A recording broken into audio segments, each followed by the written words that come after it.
Hey, welcome to day 4. This is the HR Tech ROI. We're talking today about after you've done the analysis, you've done all of this work, how do you actually pitch this, tell the story in a way that gets you what you're after, that allows you to launch your new initiative? I think there's two big parts to pitching your ROI. And the first is a story. This is my attempt to draw a book. We've got the before story and the after story. And it's before and after your initiative. Before, there's pain. So let's think about this career site thing that we've talked about in the past. Let's say that our career site currently isn't mobile optimized. It's hard for people to apply for jobs. It's ugly. It doesn't have any videos, blah, blah, blah. You know the drill. And so the story here is, look, people come to our career website. People who are on mobile, they immediately leave. People who are on desktop, a lot of them leave because we don't tell a story about why you want to work here. There's no value propositions. And so this is hurting our candidate experience. It's hurting our recruiter experience because we can't get the right people in the door. We have to do all the sourcing. We have to pay third parties. And it's hurting our hiring managers because they're like, what the heck? Like, why don't we get more better candidates? And it's like, well, we're not really marketed as a great place to work. The after story is, what we want to do is we want to hire an agency, buy some software, whatever, and we want to have this like beautiful mobile optimized career website with microsites for our key roles and blah, blah, blah, and everybody's going to be super happy. And most people are like, oh, okay, yeah, that makes a lot of sense. Now, the important thing here is that there really aren't any numbers here, right? We're just sort of explaining the here and now and the future world that we want to live in. This can be the same, by the way, for any of your initiatives, right? There's tech assessments. Hey, right now we're having engineers wait to schedule an in-person whiteboard coding session. They hate it, it's awkward, they're introverts, they don't like getting up in front of people and talking. Why don't we just send them this automated tech assessment thing, and they're gonna be super happy, and our recruiters are gonna be happy, decrease time to fill, blah, blah, blah. Hey, we are paying third-party recruiters 7 or 8 figures a year because we're not doing our own sourcing. Let's get one of these sourcing tools that gives us a database of people who are relevant, reach out to them. Right now we're paying 7 figures. Let's not pay 7 figures. Let's do our own sourcing, blah, blah, blah. You sort of get the understanding for these stories.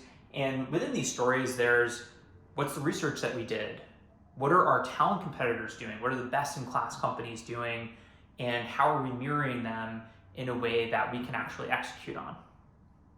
That's the first part of this.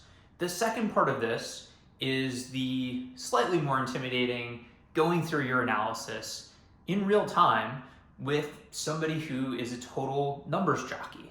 And if you remember a pro tip from, I believe it was day 1, I strongly encourage you to enlist the support of somebody in your organization, might be in the recruiting team, might not, who has a background that is sort of one of these analytical business backgrounds, investment banking, consulting, MBA, to help you put this together and also be in the room to answer questions.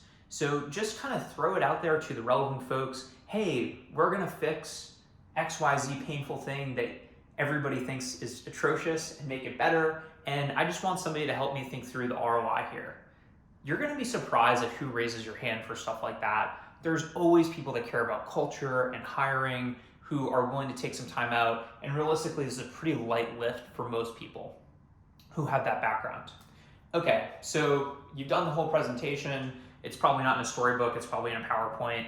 And then you're like, look, we've done some numbers here to try to understand if this makes sense for our organization. The before story is we are spending 7 figures on third-party recruiters.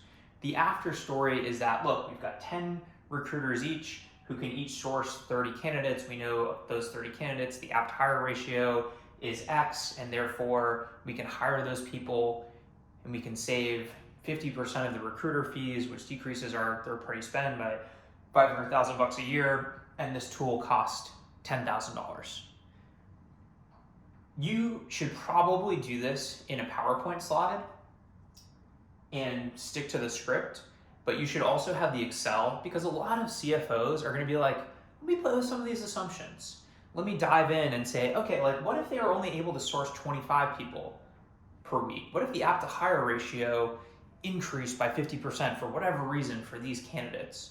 What if blah, blah, blah, what if? And they're not going to be more or less attacking you.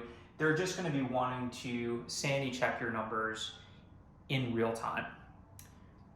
So again, the two major parts here are one, telling the story in a way that everybody can understand from the candidate's perspective, recruiter's perspective, hiring managers. This is why today is suboptimal. This is what we're going to do to make tomorrow better.